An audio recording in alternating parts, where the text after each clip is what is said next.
चक्षुरुन्मीलितं येन तस्मै श्रीगुरवे नमः। मङ्गलं भगवान् वीरो मङ्गलं गौतमो गणी मङ्गलं कुन्दकुन्दाद्यो जैनधर्मोऽस्तु मङ्गलं।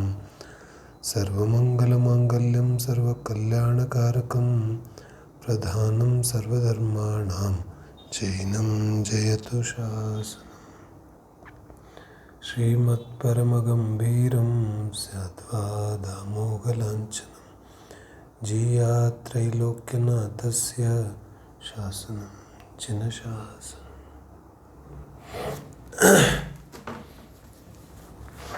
ನಮ್ಮ ಚರ್ಚೆ ಪ್ರಥಮಾನುಯೋಗದ ಆಧಾರದಿಂದ ಭಗವಾನ್ ರಾಮನ ಒಂದು ಸ್ವರೂಪವನ್ನು ಆಧರಿಸಿ ನಮ್ಮ ಚರ್ಚೆ ನಡೀತಾ ಇದೆ.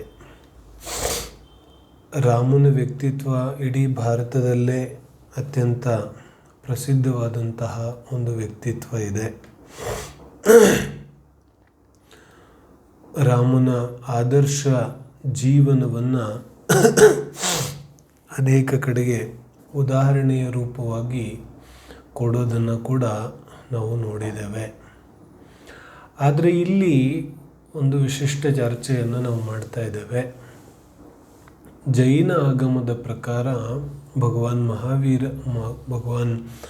ರಾಮನ ಸ್ವರೂಪ ಯಾವ ರೀತಿಯಾಗಿದೆ ಅನ್ನೋದನ್ನು, ನಿಜವಾಗಿ ರಾಮನ ಯಾವ ಸಾಂಸಾರಿಕ ಸ್ವರೂಪ ಇದೆ ಅಥವಾ ಯಾವ ಕೌಟುಂಬಿಕ ಒಂದು ಜೀವನ ಇದೆ, ಆ ಕೌಟುಂಬಿಕ ಜೀವನ ಇಡೀ ಪ್ರಪಂಚಕ್ಕೆ ಅಧಿಕಾಂಶ ಜೀವಿಗಳಿಗೆ ಅದು ಆದರ್ಶ ಇದೆ. ಜಿನಾಗಮದಲ್ಲಿ ಮತ್ತು ಅನ್ಯ ಸಂಪೂರ್ಣ ಆಗಮಗಳಲ್ಲಿ ಅಥವಾ ಅನ್ಯ ಧರ್ಮಗಳಲ್ಲಿ ಇರ್ತಕ್ಕಂತಹ ವ್ಯತ್ಯಾಸ ಬಹಳ ದೊಡ್ಡದಿದೆ. ಇಡೀ ಅಧಿಕಾಂಶ ಜನರಿಗೆ ಯಾವ ರಾಮನ ಲೌಕಿಕ ಜೀವನ ಇದೆ, ರಾಮನ ಯಾವ ರಾಜನೈತಿಕ ಜೀವನ ಇದೆ ಅಥವಾ ಯಾವ ಕೌಟುಂಬಿಕ ಜೀವನ ಇದೆ, ಆ ಕೌಟುಂಬಿಕ ಜೀವನ ಅವರಿಗೆ ಆದರ್ಶ ಇದೆ. ಆದರೆ ಜಿನಾಗಮದಲ್ಲಿ ರಾಮನ ಒಂದು ಪೂಜೆಯನ್ನು ಅಥವಾ ರಾಮನ ಆರಾಧನೆಯನ್ನು ಅವನ ಕೌಟುಂಬಿಕ ಸ್ವರೂಪವನ್ನು ನೋಡಿ ಮಾಡೋದಿಲ್ಲ. ರಾಮನ ಕೌಟುಂಬಿಕ ಸ್ವರೂಪ, ಕೌಟುಂಬಿಕ ಜೀವನ ಯಾವುದೇ ರೀತಿಯಾಗಿಯೂ ಕೂಡ ನಮಗೆ ಆದರ್ಶ ಇಲ್ಲ. ಯಾಕಂದರೆ ಪೂಜ್ಯತ್ವ ಕೌಟುಂಬಿಕ ಜೀವನದಿಂದ ಬರೋದಿಲ್ಲ. ಪೂಜ್ಯತ್ವ ಮೋಹರಾಗದ್ವೇಷದಿಂದ ಬರೋದಿಲ್ಲ. ಆಖಿರ್ ರಾಗವಂತೂ ಇದ್ದೇ ಇತ್ತಲ್ಲ ಲೌಕಿಕ ಜೀವನದಲ್ಲಿ ರಾಮನಿಗೂ ಕೂಡ. ಹಾಗಾದರೆ ಆ ಯಾವ ಮೋಹರಾಗದ್ವೇಷ ಇದೆ, ಆ ಕಾರಣದಿಂದ ವಾಸ್ತವಿಕವಾಗಿ ಭಗವಾನ್ ರಾಮನ ಪೂಜ್ಯತ್ವವನ್ನು ಜಿನಾಗಮದಲ್ಲಿ ಒಪ್ಪಿಕೊಳ್ಳಿಲ್ಲ. ಮತ್ತು ರಾಮನ ಪೂಜೆ ಮಾಡೋದಿಲ್ವೇನೋ ನೀವು? ಓಕೆ, ಮಾಡ್ತೀವಲ್ಲ. ಯಾವ ರಾಮನ್ನ? ಅರ್ಹಂತ ರಾಮನ್ನ, ರಾಜಾರಾಮನ್ನ ಮಾಡೋದಿಲ್ಲ. ರಾಜಾರಾಮನ ಯಾವ ಸ್ವರೂಪ ಇದೆ ಅದು ಸಂಸಾರಿ ಜೀವಿಗಳಿಗೆ ಲೌಕಿಕ ಜೀವನಕ್ಕೆ ಆದರ್ಶ ಇದ್ದಿರ್ಬೋದು.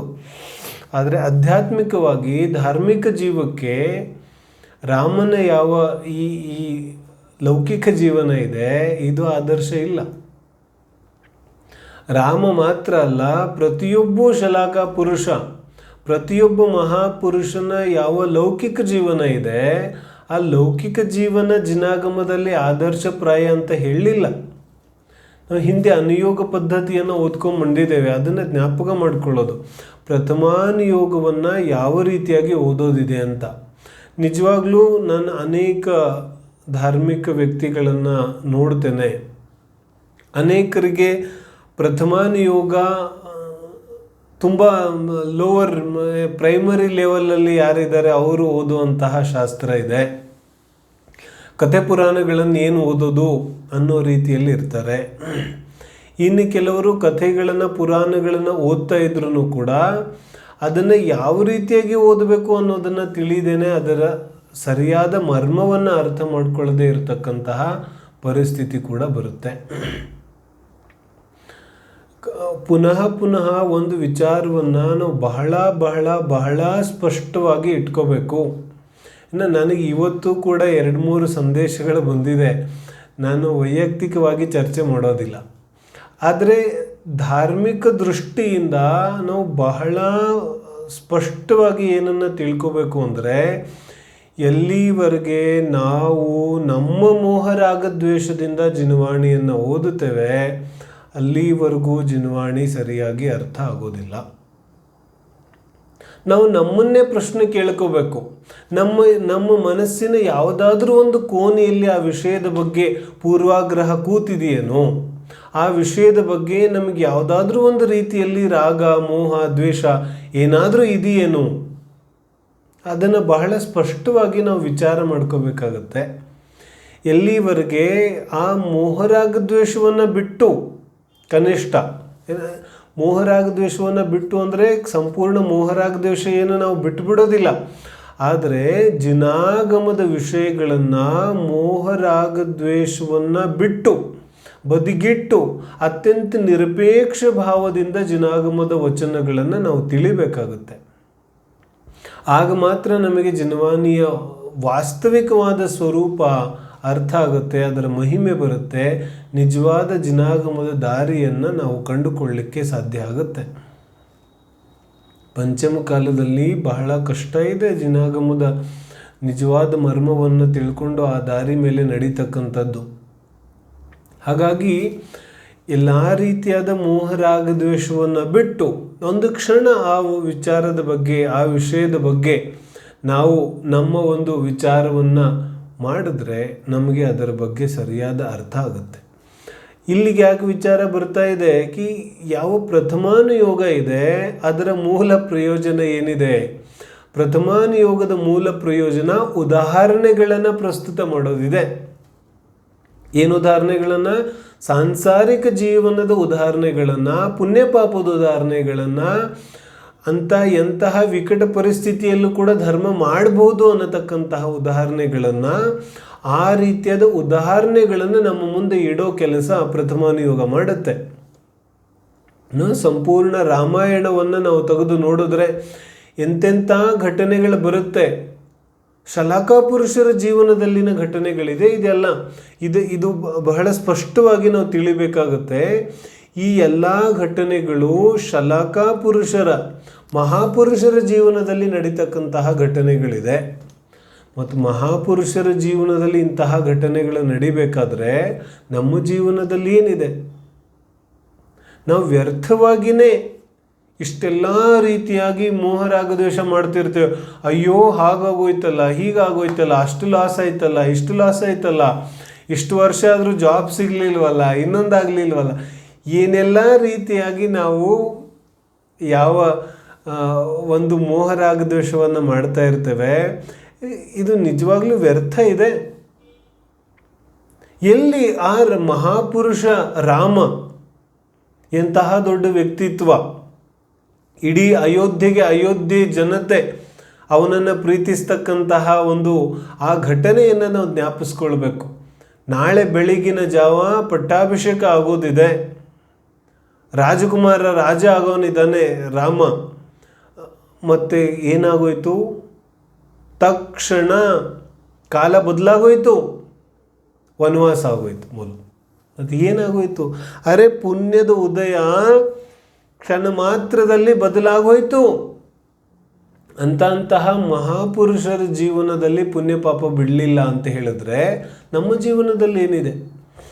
ಕ್ಷಣ ಮಾತ್ರದಲ್ಲಿ ಆ ರಾಮ, ಅಷ್ಟು ದೊಡ್ಡ ರಾಜ್ಯದ ರಾಜಕುಮಾರ, ಜ್ಯೇಷ್ಠ ಪುತ್ರ, ಆ ರಾಜಕುಮಾರ ಕ್ಷಣಾರ್ಧದಲ್ಲಿ ಅರಣ್ಯವಾಸ ಮಾಡಬೇಕಾಗತ್ತೆ. ಯೋಚನೆ ಮಾಡಿ, ಕಾಲಲ್ಲಿ ಚಪ್ಪಲಿ ಇಲ್ಲ ರಾಜಕುಮಾರ, ಮತ್ತು ಈ ಕಡೆ ರಾಜಕುಮಾರಿ ಸೀತೆ, ಲಕ್ಷ್ಮಣ, ಅಂತಹ ಮಹಾಪುರುಷರು ಅರಣ್ಯವಾಸ ಮಾಡಬೇಕಾಗುತ್ತೆ. ಅರಣ್ಯದಲ್ಲಿ ಅಡಿಗೆ ಮಾಡಿ ತಿನ್ನಬೇಕಾಗುತ್ತೆ. ಏನಿದೆ ಸ್ವರೂಪ? ನಾವು ಒಂದು ಸ್ವಲ್ಪ ಏನಾದರೂ ಲಾಸ್ ಆದರೆ, ಒಂದು ಸ್ವಲ್ಪ ಏನಾದರೂ ತೊಂದರೆ ಉಂಟಾಗ್ಬಿಟ್ರೆ ಏನೆಲ್ಲ ಆದರೆ ಆ ಮಹಾಪುರುಷರ ಜೀವನವನ್ನು ನೋಡಿದ್ರೆ ನಾವು ಏನು ಪ್ರೇರಣೆಯನ್ನು ತಗೋಬೇಕು? ಅರೆ ಇದೆಲ್ಲ ಬಾಹ್ಯ ಪ್ರತಿಕೂಲ ಸಂಯೋಗಗಳಿದೆ, ಇದರಿಂದ ನನಗೇನು ವ್ಯತ್ಯಾಸ ಆಗೋದಿದೆ? ನನ್ನಲ್ಲಿ ಏನು ವ್ಯತ್ಯಾಸ ಆಗೋದಿದೆ? ನನಗೇನು ಪರಿವರ್ತನೆ ಆಗೋದಿದೆ? ನಾನಂತೂ ಹೇಗಿದ್ದೇನೆ ಹಾಗೇ ಇದ್ದೇನೆ. ವಿಚಲಿತರಾಗೋದಿಲ್ಲ ಮಹಾಪುರುಷರು. ಆದರೆ ಇದೇ ಪ್ರಸಂಗ ಬಹಳ ಕಾಲ ಕೂಡ ಇರೋದಿಲ್ಲ. 14 ವರ್ಷ ವನವಾಸ ಆಗುತ್ತೆ. ವನವಾಸ ಆದ ನಂತರ ರಾಕ್ಷಸ ವಂಶಿ ರಾವಣನ ಮೇಲೆ ಯುದ್ಧ ನಡೆಯುತ್ತೆ. ಯುದ್ಧದಲ್ಲಿ ರಾಮ ವಿಜಯವನ್ನು ಪ್ರಾಪ್ತ ಮಾಡಿಕೊಂಡು ಸೀತೆಯನ್ನು ಜೊತೆಗೆ ಕರ್ಕೊಂಡು ಅಯೋಧ್ಯೆ ನಗರಿಗೆ ಮರಳಿ ಬಂದು ರಾಜ್ಯವನ್ನು ಮಾಡಲಿಕ್ಕೆ ಪ್ರಾರಂಭ ಮಾಡ್ತಾನೆ. ಆದರೆ ಸುಖವಾಗಿ ರಾಜ್ಯ ಎಷ್ಟು ದಿನ ಮಾಡ್ತಾನೆ? ಬಹಳ ದಿನ ರಾಜ್ಯ ಮಾಡಲಿಕ್ಕೆ ಆಗೋದಿಲ್ಲ ಆನಂದವಾಗಿ. ಸ್ವಲ್ಪ ದಿನದಲ್ಲೇ ಮತ್ತೆ ಪುನಃ ಕಾಲ ಬದಲಾಗುತ್ತೆ. ಕಾಲ ಬದಲಾಗತ್ತೆ ಅಂದರೆ ಮತ್ತೆ ಪುನಃ ಕರ್ಮದ ಉದಯ ಬದಲಾಗ್ಬಿಡುತ್ತೆ. ಕರ್ಮದ ಉದಯ ಬದಲಾಗ್ತಾ ಇದ್ದಂತೆಯೇ ಸೀತೆ ಮತ್ತು ರಾಮನ ಯಾವ ವೈವಾಹಿಕ ಜೀವನ ಇತ್ತು ಮತ್ತು ಪುನಃ ಏನಾಗುತ್ತೆ ಘಟನೆ? ಯಾವ ಒಬ್ಬ ಅಗಸನ ಹೆಂಡತಿ 6 ತಿಂಗಳು ಬೇರೆಯವನ ಮನೆಯಲ್ಲಿ ಇದ್ದು ಬಂದಿದ್ಲು. ಅವಳನ್ನು ಅಗಸ ಮನೆಯಲ್ಲಿ ಕರ್ಕೊಳ್ಳಿಕ್ಕೆ ತಯಾರಾಗೋದಿಲ್ಲ. ಅದಕ್ಕೆ ಅವಳು ತನ್ನನ್ನು ತಾನು ರಕ್ಷಿಸಿಕೊಳ್ಳಿಕ್ಕೆ, ತನ್ನನ್ನು ತಾನು ಬಚಾವ್ ಮಾಡಿಕೊಳ್ಳಿಕ್ಕೆ ಏನು ಉದಾಹರಣೆ ಕೊಟ್ಟು ಬಿಡ್ತಾಳೆ? ಅರೆ ರಾಮನ ಹೆಂಡತಿ ಸೀತೆ ಕೂಡ 6 ತಿಂಗಳು ರಾವಣನ ಮನೆಯಲ್ಲಿ ಇದ್ದು ಬಂದಿದ್ಲು. ರಾಮ ಅಂತೂ ಕರ್ಕೊಂಡ್ಬಿಟ್ರು, ನೀನ್ಯಾಕೆ ನನ್ನನ್ನು ಕರ್ಕೊಳ್ಳೋದಿಲ್ಲ? ಅವಳ ಒಂದು ಮನೋಭಾವ ಸೀತೆಯನ್ನು ವನವಾಸಕ್ಕೆ ಕಳಿಸೋದು ಇರಲಿಲ್ಲ, ತನ್ನನ್ನು ತಾನು ಬಚಾವ್ ಮಾಡ್ಕೋತಾ ಇದ್ಲು. ಆದರೆ ಗೊತ್ತಿಲ್ಲದೆ ಇದ್ದಂತೆ ಇದು ಇಡೀ ನಗರದಲ್ಲಿ ಈ ಮಾತು ಹಬ್ಬಿಕೊಂಡ್ಬಿಡುತ್ತೆ. ರಾಮನ ಕಿವಿಗೆ ಈ ಮಾತು ಬಂದ ತಕ್ಷಣ ರಾಮ ಮರ್ಯಾದಾ ಪುರುಷೋತ್ತಮ, ಲೋಕದ ಆಚಾರ ವಿಚಾರ ಏನಾಗುತ್ತೆ, ಲೋಕರೂಢಿ ಏನಾಗುತ್ತೆ, ಸಂಪ್ರದಾಯಗಳೇನಾಗುತ್ತೆ ಅನ್ನತಕ್ಕಂತಹ ವಿಚಾರವನ್ನು ಮಾಡಿ ಸೀತೆಯನ್ನು ತೀರ್ಥಯಾತ್ರೆಯ ನೆಪದಲ್ಲಿ ಅರಣ್ಯವಾಸಕ್ಕೆ ಕಳಿಸ್ಬಿಡ್ತಾನೆ. ಸೇನಾಪತಿ ಕೃತಾಂತವಕ್ರ ಅನ್ನುವಂತಹ ಸೇನಾಪತಿಯನ್ನು ಜೊತೆ ಮಾಡಿಕೊಂಡು ರಥದಲ್ಲಿ ತೀರ್ಥವಂದನೆಯ ನೆಪದಲ್ಲಿ ಕಳಿಸ್ಕೊಡ್ತಾನೆ. ತೀರ್ಥವಂದನೆಯನ್ನು ಮಾಡಿಸಿ ಮಧ್ಯ ಅರಣ್ಯದಲ್ಲಿ ಹೋಗಿ ಕೃತಾಂತವಕ್ರ ಹೇಳ್ತಾನೆ, ಮಾತೆ ನೀವು ಕೆಳಗಿಳ್ಕೊಳ್ಳಿ, ನನಗೆ ಇಲ್ಲಿವರೆಗೇನೆ ನಿಮ್ಮನ್ನು ಬಿಡಲಿಕ್ಕೆ ಆಜ್ಞೆ ಇದೆ. ಏನು ಅಂತಹ ಘೋರ ಅರಣ್ಯವಾಸ! ಗರ್ಭಿಣಿ ಸೀತೆ, ಗರ್ಭಿಣಿಯಾದಂತಹ ಏಕಾಂಗಿ ಸೀತೆಯನ್ನು ನಡು ಅರಣ್ಯವಾಸದಲ್ಲಿ ಬಿಟ್ಟು ಕೃತಾಂತವಕ್ರ ಹೊರಟು ನಿಲ್ತಾನೆ. ಸೀತೆ ಆ ಸಮಯದಲ್ಲಿ ಏನು ಮಾಡಬೇಕಿತ್ತು? ನಾವು ವಿಚಾರ ಮಾಡಬೇಕು. ಸೀತೆ ರಥದಿಂದ ಇಳಿಯೋ ಅವಶ್ಯಕತೆ ಇತ್ತೇನೋ? ಇವಾಗಿನ ಹೆಣ್ಮಗಳಾದರೆ ರಥದಿಂದ ಕೆಳಗೆ ಇಳಿತಿದ್ಲೇನೋ? ಅಟ್ಲೀಸ್ಟ್ ಏನು ವಿಚಾರ, ನನ್ನನ್ನು ಏನಕ್ಕೆ ಇಲ್ಲಿ ಮಧ್ಯ ಅರಣ್ಯದಲ್ಲಿ ಬಿಡ್ತಾ ಇದ್ದೀರಿ, ನಾನು ಏನು ತಪ್ಪು ಮಾಡ್ತೀನಿ ಅನ್ನೋದಾದರೂ ಕೇಳ್ತೀನಿ ನಡೀರಿ. ಒಪ್ಪಲಿಲ್ಲ ಅಂದರೆ 1-2 ಮಾತಾದರೂ ಹೇಳಿಬಿಟ್ಟು ಬರ್ತೀನಿ ನಡೀರಿ, ಇಲ್ಲ ನಾನು ನಮ್ಮ ಅಪ್ಪನ ಮನೆಗೆ ಹೋಗ್ತೀನಿ ನಡ್ರಿ, ಏನಾದರೂ ಒಂದು ಹೇಳ್ಬೋದಿತ್ತಲ್ಲ.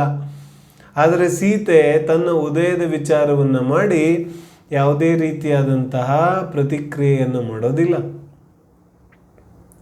ಎಂತಹ ಗಟ್ಟಿತನ ಬೇಕಾಗುತ್ತೆ, ಅಥವಾ ಸಮ್ಯಕ್ ದೃಷ್ಟಿ ಮಹಾತ್ಮರ ಜೀವನದಲ್ಲಿ ಯಾವ ರೀತಿಯಾದಂತಹ ಗಟ್ಟಿತನ ಇರುತ್ತೆ, ಶುದ್ಧಿ ಎಷ್ಟು ದೃಢ ಇರುತ್ತೆ.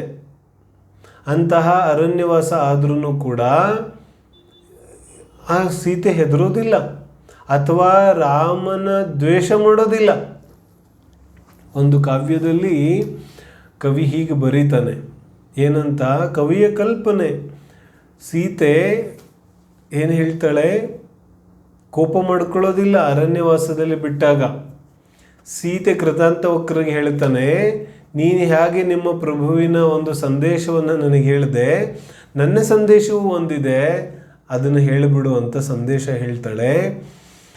ಯಾರದೋ ಒಬ್ಬರು ಲೋಕದಲ್ಲಿ ಯಾವುದೋ ಒಬ್ಬ ವ್ಯಕ್ತಿಯ ಮಾತನ್ನು ಕೇಳಿ ನನ್ನನ್ನು ನೀನು ಅರಣ್ಯಕ್ಕೇನೋ ಬಿಟ್ಟುಬಿಟ್ಟೆ, ಅದರಿಂದೇನು ದೊಡ್ಡ ಹಾನಿ ಆಗೋದಿಲ್ಲ.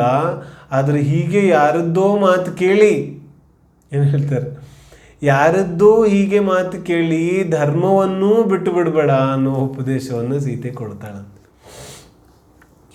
ಎಷ್ಟು ಸತ್ಯ ಇದೆ.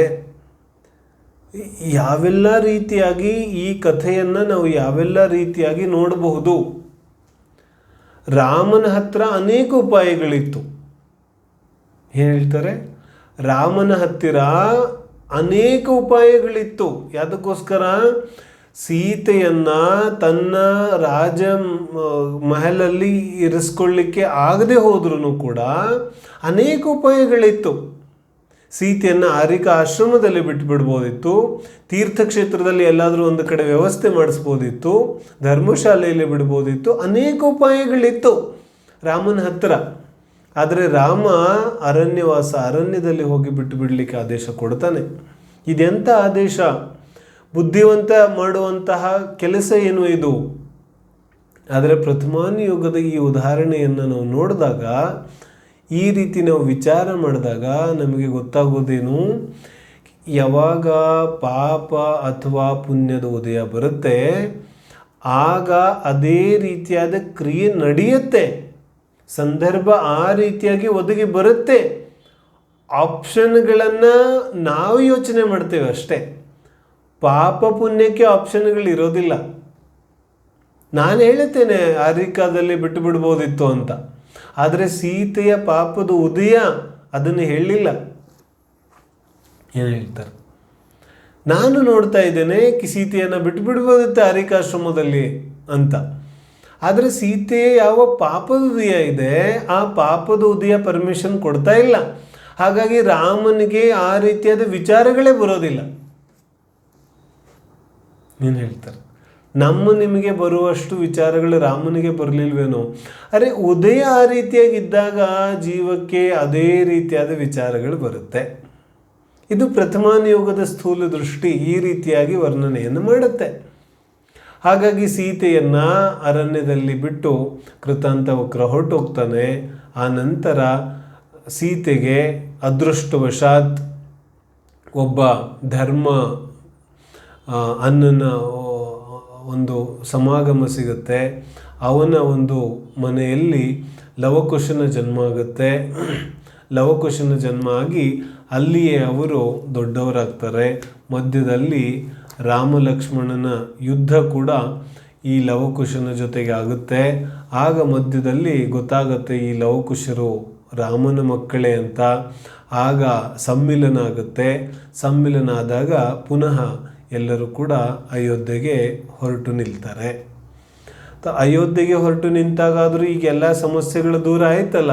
ಈಗೆಲ್ಲರೂ ಒಂದಾಗಿ ಇನ್ನು ಮೇಲಾದರೂ ಸಮಾಧಾನವಾಗಿ ಮುಂದಿನ ಜೀವನವನ್ನು ನಡೆಸ್ತಾರೆ ತಾನೆ ಅಂತ ನಾವು ಅಂದುಕೊಳ್ಳೋಷ್ಟರಲ್ಲಿನೇ ಪುನಃ ಏನಾಗುತ್ತೆ, ಸೀತೆಗೆ ಅಯೋಧ್ಯೆಯನ್ನು ಪ್ರವೇಶ ಮಾಡಲಿಕ್ಕೆ ಬಿಡೋದಿಲ್ಲ. ಏನು ಆದೇಶ ಹೋಗುತ್ತೆ, ಅಗ್ನಿ ಪರೀಕ್ಷೆಯನ್ನು ಮಾಡಬೇಕು. ಅಗ್ನಿ ಪರೀಕ್ಷೆ ಮಾಡಿದ ಮೇಲೇ ಸೀತೆ ರಾಮನ ಜೊತೆಗೆ ಇರಲಿಕ್ಕೆ ಬರ್ಬೋದು. ಎಂತೆಂತಹ ಉದಯಗಳು ಬರುತ್ತೆ, ಕರ್ಮದ ಉದಯಗಳು. ಎಷ್ಟು ನಾವು ಈ ಯಾವ ಪಾತ್ರಗಳಿದೆ, ಈ ಯಾವ ಮಹಾಪುರುಷರ ಜೀವನ ಇದೆ, ಈ ಸಂದರ್ಭದಲ್ಲಿ ನಾವು ಇದ್ದರೆ ಯಾವ ರೀತಿಯಾಗಿ ರಿಯಾಕ್ಟ್ ಮಾಡ್ತಾ ಇದ್ದೀವಿ ಅನ್ನೋದನ್ನು ನಾವು ವಿಚಾರ ಮಾಡಬೇಕಾಗುತ್ತೆ. ಅದಕ್ಕೋಸ್ಕರ ಪ್ರಥಮಾನುಯೋಗ ಇದೆ. ನಮ್ಮ ಜೀವನವನ್ನು ಹೋಲಿಸಿ ನಾವು ನೋಡ್ಕೋಬೇಕಾಗತ್ತೆ. ಈ ಮಹಾಪುರುಷರ ಜೀವನದಲ್ಲಿ ಈ ರೀತಿಯಾದ ಘಟನೆ ನಡೆದಿದೆ, ನಾನಿಲ್ಲಿದ್ದಿದ್ರೆ ಏನು ಮಾಡ್ತಿದ್ದೆ? ನನ್ನನ್ನು ಅರಣ್ಯದಲ್ಲಿ ಬಿಟ್ಟಿದ್ದಿದ್ರೆ ನಾನೇನು ಮಾಡ್ತಿದ್ದೆ? ನನಗೆ 14 ವರ್ಷದ ವನವಾಸ ಆಗಿದ್ದಿದ್ರೆ ನಾನು ಏನು ಮಾಡ್ತಿದ್ದೆ? ಇದು ನಮಗೆ ಪ್ರೇರಣೆಯನ್ನು ಕೊಡ್ತಕ್ಕಂತಹ ವಿಚಾರ ಇದೆ ಪ್ರಥಮಾನುಯೋಗ. ನಮ್ಮ ಭಾವನೆಗಳನ್ನು ಸ್ಥಿರ ಮಾಡಲಿಕ್ಕೆ ಅನುಕೂಲ ಮಾಡುತ್ತೆ ಪ್ರಥಮಾನುಯೋಗ. ಹಾಗಾಗಿ ಮರಳಿ ಸೀತೆಯ ಒಂದು ಅಗ್ನಿ ಪರೀಕ್ಷೆ ನಡೆಯುತ್ತೆ. ಅಗ್ನಿ ಪರೀಕ್ಷೆಯಲ್ಲಿ ನಮಗೆಲ್ಲ ಗೊತ್ತಿರುವಂತೆ ಅಗ್ನಿ ನೀರಾಗಿಬಿಡುತ್ತೆ.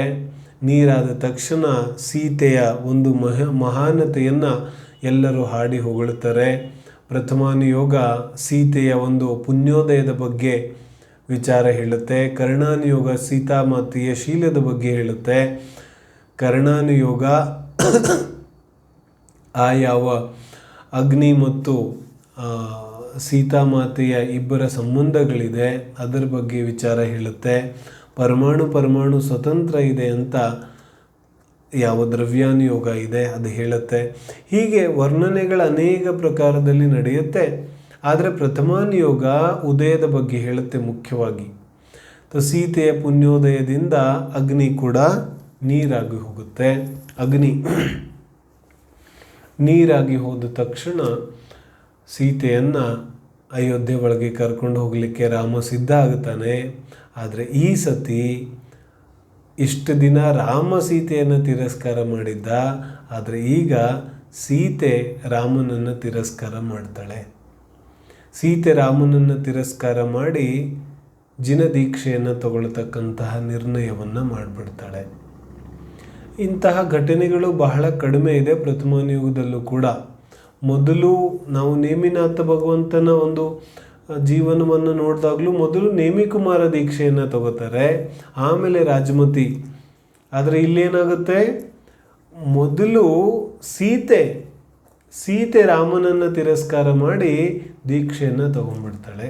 ತಿರಸ್ಕಾರ ಅನ್ನೋಕ್ಕಿಂತ ವೈರಾಗ್ಯವನ್ನು ಹೊಂದಿ ತನ್ನ ಜೀವನದಲ್ಲಿ ನಡೆದಿರುವಂತಹ ಘಟನೆಗಳಿಂದ ಅನೇಕ ರೀತಿಯಾದ ವೈರಾಗ್ಯ ಪ್ರೇರಣೆಯನ್ನು ತಗೊಂಡು ಸೀತೆ ದೀಕ್ಷೆಯನ್ನು ತಗೊಂಡು ಹೊರಟು ಬಿಡ್ತಾಳೆ. ಒಂದು ಪ್ರಸಂಗ, ಇದರ ವರ್ಣನೆ ಬಹಳ ಇದೆ. ನಮಗೆ ವಿಸ್ತೃತವಾದ ವರ್ಣನೆಗಳು ಬೇಕಾದರೆ, ಯಾತಕ್ಕೋಸ್ಕರ ಯಾವ್ಯಾವ ಘಟನೆಗಳು ನಡೆಯುತ್ತೆ ಅನ್ನೋದು ಬೇಕಾದರೆ ನಾವು ರಾಮಾಯಣವನ್ನು ಮಹಾಪುರಾಣವನ್ನು ಓದ್ಬೋದಿದೆ. ಅಂತ ಪುರಾಣ ಸಾಹಿತ್ಯದಲ್ಲಿ ನಮಗಿದೆಲ್ಲ ವಿಚಾರಗಳು ಪದ್ಮಪುರಾಣವನ್ನು ಓದಿದ್ರೆ ನಮಗೆಲ್ಲ ವಿಚಾರಗಳು ಸಿಗುತ್ತೆ. ಆದರೆ ಇಲ್ಲಿ ಏನು ನಡೆಯುತ್ತೆ, ಸೀತೆಗೆ ವೈರಾಗ್ಯ ಆಗುತ್ತೆ. ವೈರಾಗ್ಯ ಆದ ನಂತರ ಎಲ್ಲರೂ ಕೂಡ ಬಹಳ ವಿನಂತಿಸಿಕೊಳ್ತಾರೆ. ರಾಮ ಕೂಡ ಕೊನೆಗೆ ಸೀತೆಯನ್ನು ವಿನಂತಿಸಿಕೊಳ್ತಾನೆ. ಭರತ ಕೂಡ ಬರ್ತಾನೆ, ಲಕ್ಷ್ಮಣ ಕೂಡ ಬರ್ತಾನೆ, ಎಲ್ಲರೂ ಬರ್ತಾರೆ. ಆದರೆ ಯಾರ ಮಾತನ್ನು ಕೂಡ ಸೀತೆ ಕೇಳೋದಿಲ್ಲ. ಸೀತೆ ತನ್ನ ನಿರ್ಣಯವನ್ನು ಅತ್ಯಂತ ದೃಢವಾಗಿ ಮಾಡಿಕೊಂಡು ಸೀತೆ ಅಯೋಧ್ಯೆಯಿಂದ ವಾಪಸ್ಸು ದೀಕ್ಷೆಯನ್ನು ತಗೊಂಡು ಆರೈಕೆ ಆಗಲಿಕ್ಕೆ ಹೊರಟು ನಿಲ್ತಾಳೆ. ಸೀತೆ ಕೊನೆಗೆ ವರ್ಣನೆಯ ಪ್ರಕಾರ, ಹಿಂದೂ ರಾಮಾಯಣದ ಪ್ರಕಾರ ಸೀತೆ ಪೃಥ್ವಿಯಲ್ಲಿ ಸಮಾಹಿತ ಆಗಿ ಹೋಗ್ತಾಳೆ. ಸೀತಾ ಪೃಥ್ವಿ ಮೇ ಸಮಾ ಗಯಿ ऐसा बोलते हैं ना. ಸೀತಾ ಪೃಥ್ವಿಯಲ್ಲಿ ಲೀನ ಆಗಿ ಹೋಗ್ತಾಳೆ ಅನ್ನೋತಕ್ಕಂತಹ ವರ್ಣನೆ ಬರುತ್ತೆ. ಜಿನಾಗಮದ ಪ್ರಕಾರ ಸೀತೆ ಪೃಥ್ವಿಮತಿ ಅನ್ನತಕ್ಕಂತಹ ಮಾತಾಜಿ ಆರಿಕೆಯ ಹತ್ತಿರ ದೀಕ್ಷೆಯನ್ನು ತಗೊಂಡು ಅಲ್ಲಿಯೇ ಆರಿಕಾಶ್ರಮದಲ್ಲಿ ತನ್ನ ಜೀವನವನ್ನು ಕಳೀತಾಳೆ. ಸಮಾಧಿ ಮರಣಪೂರ್ವಕ ತನ್ನ ಜೀವನವನ್ನು ಕೊನೆಗೊಳಿಸ್ತಕ್ಕಂತಹ ವರ್ಣನೆ ಬರುತ್ತೆ. ಹಾಗಾಗಿ ಪೃಥ್ವಿಮತಿ ಮಾತೆಯ ಒಂದು ದೀಕ್ಷೆಯನ್ನು ತಗೊಂಡಿದ್ದರಿಂದ ಪೃಥ್ವಿಯಲ್ಲಿಯೇ ಲೀನ ಆಗಿ ಹೋದ್ಲು ಅನ್ನತಕ್ಕಂತಹ ವರ್ಣನೆ ಅದು ಸ್ಪಷ್ಟವಾಗುತ್ತೆ. ಹೀಗೆ ರಾಮನ ಒಂದು ಈ ಕಡೆಗೆ ಸೀತೆ ಈ ಥರ ದೀಕ್ಷೆಯನ್ನು ತಗೊಂಡು ಹೋಗ್ತಾಳೆ. ಸ್ವಲ್ಪ ಕಾಲದ ನಂತರ ರಾಮ ಕೂಡ ಏನು ಮಾಡ್ತಾನೆ, ವೈರಾಗ್ಯವನ್ನು ಹೊಂದಿ ರಾಮ ಕೂಡ ದೀಕ್ಷೆಯನ್ನು ಪಡಿತಾನೆ. ದಿಗಂಬರ ಮುನಿಯಾಗಿ ಸಮಸ್ತ ಸರ್ವ ಪರಿಗ್ರಹವನ್ನು ರಾಜ್ಯವನ್ನೆಲ್ಲ ತ್ಯಾಗ ಮಾಡಿ ಮುನಿಯಾಗಿ ಅನೇಕ ಕಾಲದವರೆಗೆ, ಅನೇಕ ವರ್ಷಗಳವರೆಗೆ ವಿಹಾರ ಮಾಡಿ ಕೊನೆಗೆ ಅರ್ಹಂತ ಅವಸ್ಥೆಯನ್ನು ಪಡಿತಾನೆ. ಅರ್ಹಂತ ಅವಸ್ಥೆಯನ್ನು ಪಡೆದು ಸ್ವಲ್ಪ ಕಾಲ ಉಪದೇಶವನ್ನು ಕೂಡ ನೀಡಿ ಅನಂತರ ಸಿದ್ಧ ಅವಸ್ಥೆಯನ್ನು ಪ್ರಕಟ ಮಾಡಿಕೊಳ್ಳತಕ್ಕಂತಹ ರಾಮನ ಒಂದು ಅದ್ಭುತವಾದ ಜೀವನ ಇದೆ. ಎರಡೂ ಜೀವನದಲ್ಲಿ ನಮಗೆ ಆದರ್ಶ ಏನಿದೆ, ಆದರ್ಶ ಅವರ ಕೊನೆಯ ಜೀವನ ಇದೆ. ಕೊನೆಯ ಜೀವನ ಎಲ್ಲಿ ಹೋಗಿ ಅಂತ್ಯ ಆಯಿತು, ಎಷ್ಟೆಲ್ಲ ರಾಜವೈಭವಗಳಲ್ಲಿ ವನವಾಸ ಇತ್ಯಾದಿಗಳಾಯಿತು, ಆಮೇಲೆ ರಾಜ್ಯ ಸಿಕ್ತು, ಆದರೆ ರಾಜ್ಯ ಸಿಕ್ಕಿದ್ರೂ ಕೂಡ ರಾಜ್ಯವನ್ನು ಬಹಳ ಕಾಲ ಅವರು ಅನುಭವಿಸ್ಲಿಕ್ಕೆ ಆಗಲಿಲ್ಲ. ಇಬ್ಬರೂ ಕೂಡ ದೀಕ್ಷೆಯನ್ನು ಪಡಿತಾರೆ. ದೀಕ್ಷೆಯನ್ನು ಪಡ್ಕೊಂಡು ಭಾವಲಿಂಗಿ ಮುನಿಯಾಗಿ ಅನಂತರ ಅರ್ಹಂತ ಅವಸ್ಥೆಯನ್ನು ಪ್ರಕಟ ಮಾಡಿಕೊಂಡು ಸಿದ್ಧರಾಗ್ತಾರೆ. ಅದೇ ರೀತಿ ಈ ಕಡೆ ಹನುಮಂತನ ಸ್ವರೂಪ ಇದೆ. ಹನುಮಂತ ಕೂಡ ವಾಸ್ತವಿಕವಾಗಿ 18ನೇ ಕಾಮದೇವ ಮಹಾಪುರುಷ. 24 ಕಾಮದೇವಗಳಲ್ಲಿ ಯಾವ ಮಹಾಪುರುಷರಿದ್ದಾರೆ ಅದರಲ್ಲಿ 18ನೇ ಕಾಮದೇವ ಮಹಾಪುರುಷ ಹನುಮಂತ ಕೂಡ. ಆ ಹನುಮಂತ ಕೂಡ ವೈರಾಗ್ಯವನ್ನು ಹೊಂದಿ ದೀಕ್ಷೆಯನ್ನು ಪಡೆದು ಮುನಿಯಾಗಿ ನಂತರ ಅರ್ಹಂತ ಅವಸ್ಥೆಯನ್ನು ಪಡೆದು ನಂತರ ಸಿದ್ಧರಾಗತಕ್ಕಂತಹ ಸ್ವರೂಪವನ್ನು ನಾವು ಪದ್ಮಪುರಾಣ ಇತ್ಯಾದಿ ಪುರಾಣ ಶಾಸ್ತ್ರಗಳಲ್ಲಿ ಓದತಕ್ಕಂತಹ ಸ್ವರೂಪ ಇದೆ. ಈ ರೀತಿಯಾಗಿ ಒಂದು ಕಡೆ ರಾಮನ ಸ್ವರೂಪ ಇದೆ, ಇನ್ನೊಂದು ಕಡೆಗೆ ಸೀತೆಯ ಸ್ವರೂಪ ಇದೆ, ಮತ್ತು ಇನ್ನೊಂದು ಕಡೆಗೆ ಹನುಮಂತನ ಸ್ವರೂಪ ಇದೆ. ಇದೆಲ್ಲ ಸ್ವರೂಪವನ್ನು ನಾವು ನೋಡಿದಾಗ ನಮಗೇನು ಕಾಣಿಸುತ್ತೆ ಒಂದು ಸೀತೆ ಎಲ್ಲ ರೀತಿಯಾಗಿ ಕಷ್ಟವನ್ನು ಪಡಿತಾ ಇದ್ರೂ ಕೂಡ, ಕಷ್ಟಗಳು ಬಂದರೂ ಕೂಡ ಯಾವತ್ತೂ ಕೂಡ ರಾಗದ್ವೇಷವನ್ನು ಮಾಡಿ ರಾಮನ ತಿರಸ್ಕಾರವನ್ನು ಮಾಡಲಿಲ್ಲ, ಅಥವಾ ಅಯೋಧ್ಯೆಯ ಜನತೆಯ ತಿರಸ್ಕಾರವನ್ನು ಮಾಡಲಿಲ್ಲ, ಅಥವಾ ದಶರಥನ ತಿರಸ್ಕಾರವನ್ನು ಮಾಡಲಿಲ್ಲ. ಯಾವುದೇ ರೀತಿಯಾದ ತಿರಸ್ಕಾರವನ್ನು ಮಾಡೋದೇ ಇಲ್ಲ. ಅದೇ ರೀತಿಯಾಗಿ ರಾಮಲಕ್ಷ್ಮಣ ಜೀವನವನ್ನು ನೋಡಿದಾಗಲೂ ಕೂಡ ಅನೇಕ ವಿಕಟ ಪರಿಸ್ಥಿತಿಗಳು ಬರುತ್ತೆ. ಅರಣ್ಯವಾಸದಲ್ಲಿ, ಅರಣ್ಯಕ್ಕಿಂತ ಮುಂಚೆ ಯಾವ ಈ ವನವಾಸ ಆಗುತ್ತೆ, ಅನೇಕ ಪ್ರಸಂಗಗಳು ಬರುತ್ತೆ. ಅದರಲ್ಲಿ ಅವರು ಕೂಡ ಆ ಸಮತಾಭಾವ ಯಾವ ರೀತಿಯಾಗಿ ಕಾಪಾಡಿಕೊಂಡು ಹೋಗುತ್ತಾರೆ ಅನ್ನೋದು ಬಹಳ ಮಹತ್ವಪೂರ್ಣ ಇದೆ. ನಮಗೆ ಅನ್ಯ ಒಂದು ವರ್ಣನೆಯಲ್ಲಿ ಮತ್ತು ಜಿನಾಗಮದ ವರ್ಣನೆಯಲ್ಲಿ ಸಿಗತಕ್ಕಂತಹ ವ್ಯತ್ಯಾಸ ಇದು.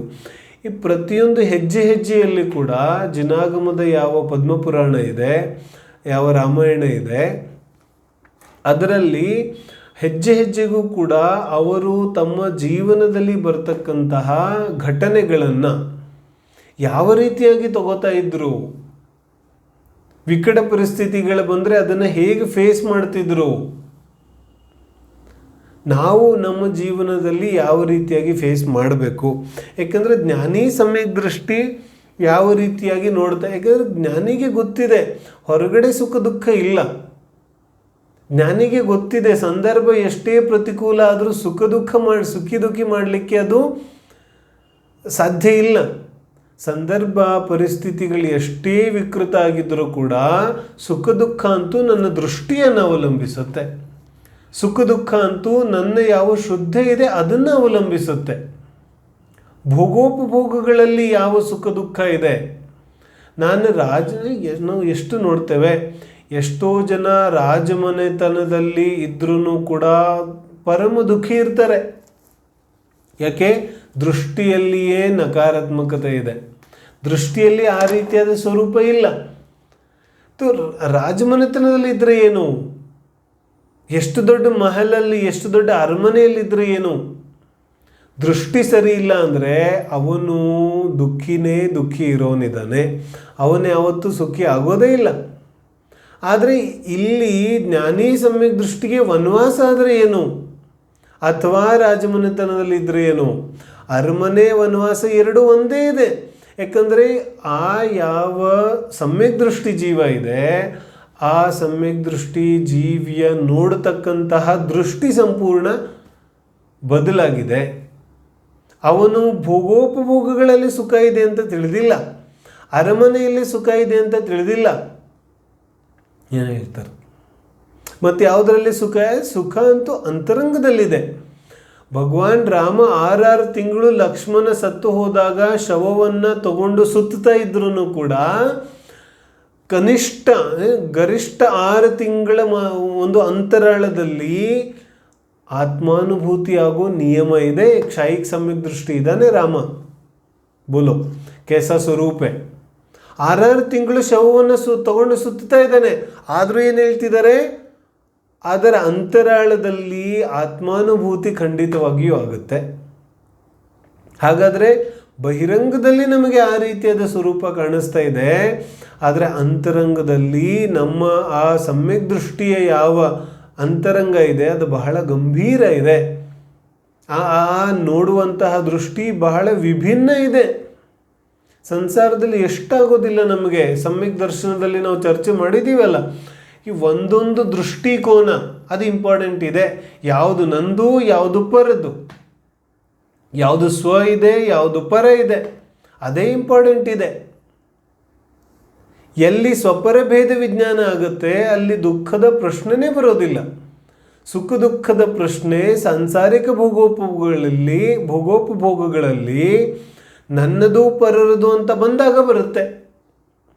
ಆದರೆ ಭೋಗಗಳಲ್ಲಿ ಇಚ್ಛಾ ಬುದ್ಧಿ, ಭೋಗಗಳಲ್ಲಿ ಆಕಾಂಕ್ಷೆಯ ಯಾವ ಬುದ್ಧಿ ಇದೆ ಅದಿದ್ದಾಗ ದುಃಖ ಆಗುತ್ತೆ, ಅದು ಸಿಗಲಿಲ್ಲ ಅಂದರೆ.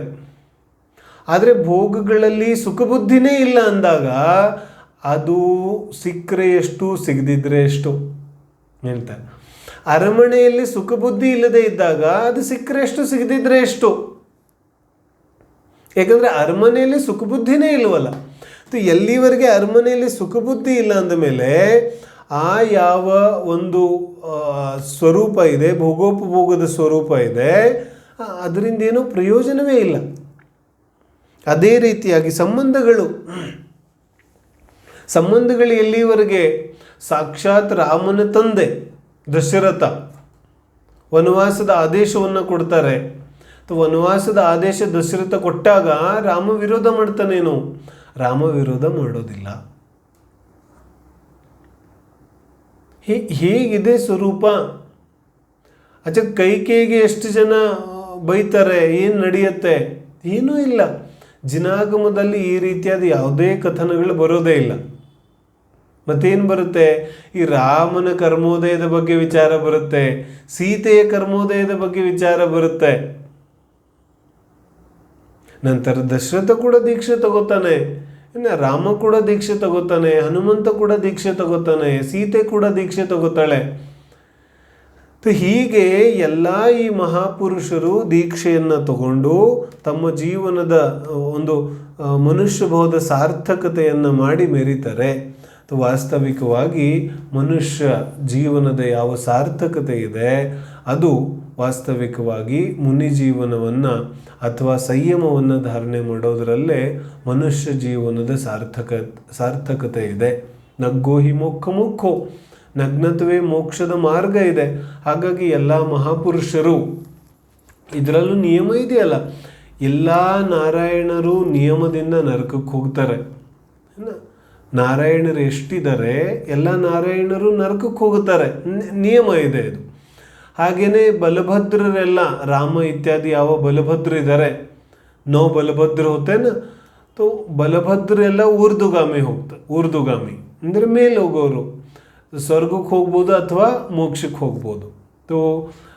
ಈ ಕಾಲದಲ್ಲಿ ಸುಮಾರು 8 ಬಲಭದ್ರರು ಮೋಕ್ಷಕ್ಕೆ ಹೋಗ್ತಾರೆ, ಒಬ್ಬರು ಸ್ವರ್ಗಕ್ಕೆ ಹೋಗ್ತಾರೆ. ಇದೆಲ್ಲ ನಿಶ್ಚಿತ ಇದೆ, ಮೊದಲಿಂದನೇ ನಿಶ್ಚಿತ ಇದೆ. ನಾರಾಯಣರು ನರಕಕ್ಕೆ ಹೋಗೋದು ನಿಶ್ಚಿತ ಇದೆ. ಹಾಗಾಗಿ ಅವರ ಜೀವನದಲ್ಲಿ ಏನು ಘಟನೆಗಳು ನಡೆಯುತ್ತೆ, ಕೃಷ್ಣ ಇತ್ಯಾದಿ ಯಾರ ಜೀವನದಲ್ಲಿ ಘಟನೆಗಳು ನಡೆಯುತ್ತೆ ಅದೆಲ್ಲ ಮೊದಲಿಂದ ನಿಶ್ಚಿತ ಇದೆ. ಯಾಕಂದರೆ ನರಕಕ್ಕೆ ಕಳಿಸೋದಿದೆಯಲ್ಲ, ನರಕಕ್ಕೆ ಕಳಿಸ್ಬೇಕಾದ್ರೆ ಅವನ ಒಂದು ಜೀವನದಲ್ಲಿ ಘಟನೆಗಳು ಕೂಡ ಅದೇ ರೀತಿಯಾಗಿ ಆಗಬೇಕಾಗುತ್ತೆ. ಆದರೆ ಜೀವನದ ಒಂದು ಸ್ವರೂಪ ಹೇಗಿದೆ, ಅದೇ ಘಟನೆಗಳು ಈ ಜೀವಕ್ಕೆ ಆಕರ್ಷಣೀಯ ಕೇಂದ್ರ ಬಿಂದುಗಳಾಗುತ್ತೆ. ಆದರೆ ಜಿನಾಗಮ ಅದನ್ನು ನರಕ ಬಂಧಕ್ಕೆ ಕಾರಣ ಅಂತ ಹೇಳುತ್ತೆ. ಎಷ್ಟು ವ್ಯತ್ಯಾಸ ಇದೆ. ಪ್ರಥಮಾನುಯೋಗ ಅದೇ ಘಟನೆಯನ್ನು ನೋಡೋದಕ್ಕೂ ಮತ್ತು ಪ್ರಪಂಚ ಆ ಘಟನೆಯನ್ನು ನೋಡೋದಕ್ಕೂ ಎಷ್ಟು ವ್ಯತ್ಯಾಸ ಇದೆ. ನಾವು ಈ ದೃಷ್ಟಿಯಿಂದ ಪ್ರಥಮಾನುಯೋಗವನ್ನು ನೋಡೋದಿಲ್ಲ, ಹೀಗೆ ನೋಡಬೇಕಾಗುತ್ತೆ. ಆಗ ನಮಗೆ ಗೊತ್ತಾಗುತ್ತೆ ಪ್ರಥಮಾನುಯೋಗದ ವರ್ಣನೆಯ ಶೈಲಿ ಏನಿದೆ ಅಂತ. ಇಡೀ ಸಂಸಾರ, ಇಡೀ ಪ್ರಪಂಚ ಕೃಷ್ಣನ ಒಂದು ಪಾತ್ರವನ್ನು ಯಾವ ರೀತಿಯಾಗಿ ನೋಡ್ತಾ ಇದೆ ಮತ್ತು ಜಿನಾಗಮ ಪ್ರಥಮಾನುಯೋಗ ಕೃಷ್ಣನ ಚರಿತ್ರವನ್ನು ಹೇಗೆ ನೋಡುತ್ತೆ, ಇಡೀ ಪ್ರಪಂಚ ರಾಮನ ಕ್ಯಾರೆಕ್ಟರನ್ನು ಹೇಗೆ ನೋಡುತ್ತೆ, ಜಿನಾಗಮ ಹೇಗೆ ನೋಡುತ್ತೆ. ರಾವಣನ ವರ್ಣನೆಯನ್ನು ನಾವು ಓದಬೇಕು, ಎಷ್ಟು ಅದ್ಭುತವಾಗಿದೆ. ಎಷ್ಟೋ ಪುಟಗಳು ರಾವಣನ ವರ್ಣನೆ ಮಾಡುತ್ತೆ, ಎಷ್ಟೋ ಪುಟಗಳು. ಬಹಳ ದೊಡ್ಡ ಜಿನಧರ್ಮ ಪ್ರೇಮಿ ಆಗಿದ್ದ ರಾವಣ. ಅಂತಹ ಜಿನಧರ್ಮ ಪ್ರೇಮಿಯಾದಂತಹ ರಾವಣನ ಜೀವನದಲ್ಲಿ ಕೂಡ ನರಕ ಬಂಧಕ್ಕೆ ಕಾರಣ ಆಗುವಂತಹ ಘಟನೆ ನಡಿಬೇಕಾದ್ರೆ ಅದನ್ನು ಯಾವ ರೀತಿಯಾಗಿ ನಾವು ನೋಡಬೇಕು. ಆದರೆ ಜಿನಾಗಮ ಆ ಘಟನೆಯನ್ನು ಮಾತ್ರ ಮುಖ್ಯ ಮಾಡುತ್ತೆ, ಆದರೆ ಉಳಿದ ಯಾವ ಘಟನೆ ಇದೆ ಅದನ್ನು ಪ್ರಶಂಸೆ ಮಾಡುತ್ತೆ. ವರ್ಣನೆ ಮಾಡುವಾಗ ಹೇಳುತ್ತೆ, ಇಂತಹ ಮಹಾನ್ ವ್ಯಕ್ತಿತ್ವ, ಜಿನಧರ್ಮ ಪ್ರೇಮಿ, ಅವನ ಜೀವನದಲ್ಲಿ ಒಂದು ಸಮಯದಲ್ಲಿ ಬಂದಂತಹ ಆ ಅನಿಷ್ಟಕಾರಕ ಭಾವನೆ ಅವನನ್ನು ನರಕಕ್ಕೆ ಕರ್ಕೊಂಡು ಹೋಗುತ್ತೆ. ಆದರೆ ಅವನ ಯಾವ ಪೂರ್ವ ಜೀವನ ಇದೆ ಅದನ್ನು ಪ್ರಶಂಸೆ ಮಾಡುತ್ತೆ. ಅದೇ ರೀತಿಯಾಗಿ ಲಕ್ಷ್ಮಣನ ಯಾವ ಒಂದು ಭಾವನೆಗಳಿದೆ ಅವುಗಳನ್ನು ಕೂಡ ವರ್ಣನೆ ಮಾಡುತ್ತೆ, ಯಾವ ರೀತಿಯಾಗಿ ನೋಡುತ್ತೆ ಅಂತ. ಅದೇ ರೀತಿ ಸೀತೆಯ ಒಂದು ಯಾವ ಜೀವನ ಇದೆ, ಆ ಸೀತೆಯ ಜೀವನವನ್ನು ಎಷ್ಟು ದೃಢವಾಗಿ ಗಟ್ಟಿಯಾಗಿ ಜಿನಾಗಮ ವರ್ಣನೆ ಮಾಡುತ್ತೆ. ಜಿನಾಗಮದ ವರ್ಣನೆಯಲ್ಲಿ, ಪ್ರಥಮಾನಿಯೋಗದ ವರ್ಣನೆಯಲ್ಲಿ ಒಂದು ಜಾಗದಲ್ಲಿ ಕೂಡ ಸೀತೆಯ ಪಾತ್ರ ದುರ್ಬಲ ಆಗೋದಿಲ್ಲ. ನೋಡಿ, ನೀವು ಓದಿ. ಸೀತೆಯ ಒಂದು ಆಂತರಿಕ ಪರಿಣಾಮಗಳು, ಸೀತೆಯ ಒಂದು ಭಾವನೆಗಳು ಎಲ್ಲಿ ಕೂಡ ದುರ್ಬಲ ಆಗೋದಿಲ್ಲ. ಅವಳು ಎಲ್ಲ ಕಡೆ ತನ್ನ ಗಟ್ಟಿತನವನ್ನು ತೋರಿಸ್ತಾಳೆ. ಹಾಗಾದರೆ ಮಹಿಳೆಯ ಯಾವ ಒಂದು ಜೀವನ ಇದೆ, ಆಧ್ಯಾತ್ಮಿಕ ಜೀವನ ಮತ್ತು ಸಾಂಸಾರಿಕ ಜೀವನ ಎರಡರಲ್ಲಿಯೂ ಕೂಡ ಗಟ್ಟಿತನವನ್ನು ತೋರಿಸ್ತಾರೆ. ಓನ್ಲಿ ಪಂಚಮಗುಣ ಸ್ಥಾನದವರೆಗೆ ಹೋಗತಕ್ಕಂತಹ ಸಾಧ್ಯತೆ ಇದೆ ಅಂದಾಗ ಪಂಚಮಗುಣ ಸ್ಥಾನದವರೆಗೆ ಹೋಗತಕ್ಕಂತಹ ಎಲ್ಲ ಒಂದು ರೀತಿಯಾದ ಸ್ವರೂಪವನ್ನು ಸೀತೆಯ ಜೀವನದಲ್ಲಿ ಪ್ರಥಮಾನುಯೋಗ ತೋರಿಸುತ್ತೆ. ಮತ್ತು ಯಾವ ವ್ಯಾವಹಾರಿಕ ವರ್ಣನೆ ಇದೆ, ಪ್ರಪಂಚದಲ್ಲಿ ಕಥೆ ಪ್ರಸಿದ್ಧ ಆಗುತ್ತೆ, ಆದರೆ ಕಥೆ ಪ್ರಸಿದ್ಧ ಆದಾಗಲೂ ಕೂಡ ಅದನ್ನು ವ್ಯಾವಹಾರಿಕ ರೂಪಕ್ಕೆ ತರುವಂಥದ್ದು. ನಾನು ಯಾವಾಗ ಮಹಾಪುರಾಣದ ಬಗ್ಗೆ ನಾವು ಒಂದು ಆಲೋಚನಾತ್ಮಕ ಅಧ್ಯಯನವನ್ನು ಮಾಡುವಾಗ ಈ ವಿಚಾರಗಳು ಬಂದಿತ್ತು. ಇಲ್ಲಿ ಮುಖ್ಯತೆ ಏನಿದೆ ಅಂತ ಹೇಳಿದಾಗ, ಅನ್ಯ ಯಾವ ಕಥೆ ಅಂದರೆ ನಮ್ಮ ಲೌಕಿಕದಲ್ಲಿ ಯಾವ ಕಥೆಗಳ ಪ್ರಸಿದ್ಧ ಇದೆ, ಆ ಲೌಕಿಕ ಕಥೆಗಳಲ್ಲಿ ಬರ್ತಕ್ಕಂತಹ ಯಾವ ಪಾತ್ರಗಳಿದೆ ಆ ಪಾತ್ರಗಳು ದೈವೀಯ ಪಾತ್ರಗಳಿದೆ. ಸೊ ನಾವು ಅವರನ್ನು ಮುಟ್ಟಕ್ಕಾಗೋದಿಲ್ಲ. ಏನು ಹೇಳ್ತಾರೆ, ಯಾವ ಪಾತ್ರಗಳಿದೆ ಎಲ್ಲ ದೈವೀಯ ಪಾತ್ರಗಳಿದೆ. ರಾಮನ ಒಂದು ಜೀವನವನ್ನು ತಗೊಂಡ್ರೂ ಕೂಡ ಜನ್ಮದಿಂದನೇ ರಾಮ ಭಗವಂತ ಅನ್ನೋ ರೀತಿಯಲ್ಲಿ ನಮಗೆ ವರ್ಣನೆ ಸಿಗುತ್ತೆ. ಆದರೆ ಜಿನಾಗಮ ಹಾಗೆ ಮಾಡೋದಿಲ್ಲ, ಎಲ್ಲ ಪಾತ್ರಗಳನ್ನು ಭೂಮಿ ಮೇಲೆ ತಂದು ವರ್ಣನೆ ಮಾಡುತ್ತೆ. ಎಲ್ಲ ಎಷ್ಟು ಪಾತ್ರಗಳಿದೆ ಆ ಪಾತ್ರಗಳ ದೈವೀಯ ಸ್ವರೂಪವನ್ನು ತೆಗೆದು, ನಾವು ನಿನ್ನೆ ಚರ್ಚೆ ಮಾಡಿದ್ವಲ್ಲ, ರಾವಣನ ದಶಮುಖದ ನಿರಾಕರಣೆ ಮಾಡುತ್ತೆ, ಹನುಮಂತನ ವಾನರ ಆಗುವ ನಿರಾಕರಣೆ ಮಾಡುತ್ತೆ. ಎಲ್ಲ ನಿರಾಕರಣೆಯನ್ನು ಯಾಕೆ ಮಾಡುತ್ತೆ, ಆ ಯಾವ ದೈವೀಯ ಕಲ್ಪನೆ ಇದೆ ಆ ದೈವೀಯ ಕಲ್ಪನೆ ಎಲ್ಲಿವರೆಗೆ ಇರುತ್ತೆ ಅಲ್ಲಿವರೆಗೆ ಅದಕ್ಕೆ ಸಾಮಾನ್ಯ ಮನುಷ್ಯ ಕನೆಕ್ಟ್ ಆಗೋದಿಲ್ಲ. ಅವನು ತನ್ನ ಜೀವನದ ಮೇಲೆ ಅದನ್ನು ಅವಲಂಬಿಸಿ ಅನ್ವಯಿಸಿ ನೋಡಲಿಕ್ಕೆ ಸಾಧ್ಯ ಆಗೋದಿಲ್ಲ. ಹಾಗಾಗಿ ಏನು ಮಾಡ್ತಾರೆ, ಪ್ರಾಕ್ಟಿಕಲಿ ಮನುಷ್ಯನ ಯಾವ ಜೀವನ ಇದೆ ಅದನ್ನು ವ್ಯಾವಹಾರಿಕವಾಗಿ ಅಪ್ಲೈ ಮಾಡ್ಕೊಳ್ಳಿಕ್ಕೋಸ್ಕರ ಎಲ್ಲ ಪಾತ್ರಗಳನ್ನು ಮಾನವೀಯ ನೆಲೆಗೆ ತಂದು ಅದನ್ನು ಪ್ರತಿಪಾದನೆ ಮಾಡಲಿಕ್ಕೆ ಪ್ರಥಮಾನುಯೋಗ ಅತ್ಯಂತ ಪ್ರಸಿದ್ಧವಾಗುತ್ತೆ. ಹಾಗಾಗಿ ಪ್ರಥಮಾನುಯೋಗದ ಪಾತ್ರಗಳಲ್ಲಿ ದೈವೀಯ ಸ್ವರೂಪ ನಮಗೆ ಕಾಣಿಸೋದಿಲ್ಲ, ಪ್ರಥಮಾನುಯೋಗದ ಪಾತ್ರಗಳಲ್ಲಿ ಮಾನವೀಯ ಸ್ವರೂಪಗಳು ನಮಗೆ ಮುಖ್ಯವಾಗಿ ಕಾಣಿಸುತ್ತೆ. ಹಾಗಾಗಿ ಆ ಮಾನವೀಯ ಸ್ವರೂಪಗಳನ್ನು ತಂದು ನಮ್ಮ ರೀತಿಯಾಗಿ ರಾಮ ಇದ್ದ, ನಮ್ಮ ರೀತಿಯಾಗಿ ಸೀತಾಮಾತೆ, ನಮ್ಮ ರೀತಿಯಾಗಿ ಲಕ್ಷ್ಮಣ, ರಾವಣ, ಹನುಮಂತ, ವಿದ್ಯಾಧರರಾಜಗಳಿದ್ದಿರ್ಬೋದು, ಆದರೂ ಕೆಲವು ವಿದ್ಯೆಗಳನ್ನು ಹೊರತುಪಡಿಸಿದ್ರೆ ಅವರು ಕೂಡ ನಮ್ಮಂತೆ ಇದ್ದರು. ಹೀಗೆ ಯಾವ ಆ ವ್ಯಕ್ತಿತ್ವಗಳಿದೆ, ಆ ವ್ಯಕ್ತಿತ್ವಗಳನ್ನು, ಅವರ ಒಂದು ಜೀವನ ಪದ್ಧತಿಯನ್ನು ಮತ್ತು ಆ ಘಟನೆಗಳಲ್ಲಿ ಆ ಮಹಾಪುರುಷರು ತಗೊಂಡಂತಹ ನಿರ್ಣಯಗಳನ್ನು ನಾವು ಪ್ರೇರಣೆಯ ರೂಪವಾಗಿ ತಗೊಂಡು ನಮ್ಮ ಜೀವನದಲ್ಲಿ ಅದನ್ನು ಅನ್ವಯಿಸಿಕೊಂಡು ನಾವು ಕೂಡ ಆ ರೀತಿಯಾಗಿ ಸಮತಾಭಾವದಿಂದ ಇರುವಂತಹ ಪ್ರಯತ್ನವನ್ನು ಮಾಡೋದಕ್ಕೆ ಈ ಯಾವ ಪ್ರಥಮಾನುಯೋಗ ಇದೆ ಅದು ಉದಾಹರಣೆಗಳನ್ನು ಕೊಡುತ್ತೆ. ಹಾಗಾಗಿ ಇನ್ನು ಮುಂದೆ ಕೂಡ ನಾವು ಯಾವಾಗ ಪ್ರಥಮಾನುಯೋಗದ ಕಥೆಗಳನ್ನು ಓದ್ತೇವೆ, ಅವುಗಳನ್ನು ಕೇವಲ ಕಥೆಯಾಗಿ ನಾವು ಓದಬಾರ್ದು, ಅವುಗಳನ್ನು ಕೇವಲ ಒಂದು ಸಮಯದ ಯಾವಾಗಲೂ ನಡೆದಿರುವಂತಹ ಒಂದು ಘಟನೆಯ ರೂಪವಾಗಿ ನೋಡಬಾರ್ದು. ಯಾವಾಗಲೂ ನಡೆದಿರುವಂತಹ ಘಟನೆ ಅಲ್ಲ ಇದು ವಾಸ್ತವಿಕವಾಗಿ ನಮ್ಮ ಜೀವನಕ್ಕೆ ಆಚಾರ್ಯರು ಕೊಡ್ತಕ್ಕಂತಹ ಪ್ರೇರಣೆ ಇದೆ. ಇದನ್ನು ಬಹಳ ನಾವು ಸಾವಧಾನವಾಗಿ ತಲೆಯಲ್ಲಿ ಇಟ್ಕೋಬೇಕು, ಇದನ್ನು ಮರೆಯೋದಿಲ್ಲ. ಪ್ರಥಮಾನುಯೋಗ ಏನಿದೆ ಯಾವಾಗಲೂ ನಡೆದಿರುವಂತಹ ಒಂದು ಘಟನೆ ಮಾತ್ರ ಅಲ್ಲ. ಪ್ರಥಮಾನುಯೋಗ ಪ್ರತಿಯೊಂದು ಸಮಯದಲ್ಲಿ, ಪ್ರತಿಯೊಂದು ಘಟನೆಯಲ್ಲಿ, ನಮ್ಮ ಜೀವನದ ಹೆಜ್ಜೆ ಹೆಜ್ಜೆಯಲ್ಲೂ ಕೂಡ ನಮಗೆ ಪ್ರೇರಣೆಯನ್ನು ಕೊಡಲಿಕ್ಕೆ ಆಚಾರ್ಯರು ಈ ರೀತಿಯಾದ ಉದಾಹರಣೆಗಳನ್ನು ತಂದು ಪ್ರಥಮಾನುಯೋಗದಲ್ಲಿ ಪ್ರತಿಪಾದನೆಯನ್ನು ಮಾಡಿರ್ತಾರೆ. ನಾವು ನೋಡಿ, ರಾಮಾಯಣ ಒಂದು ಕಥೆ ಇದೆ, ಆದರೆ ರಾಮಾಯಣದ ಕಥೆಯ ಮಧ್ಯದಲ್ಲಿ ಎಷ್ಟು ಉಪಕಥೆಗಳು ಬರುತ್ತೆ, ಉಪಾಖ್ಯಾನಗಳು ಅಂತ ನಾವು ಕರಿತೇವೆ ಅದಕ್ಕೆ. ರಾಮಾಯಣದ ಮಧ್ಯದಲ್ಲಿ ಎಷ್ಟು ಒಂದು ಉಪಕಥೆಗಳು ಬರುತ್ತೆ.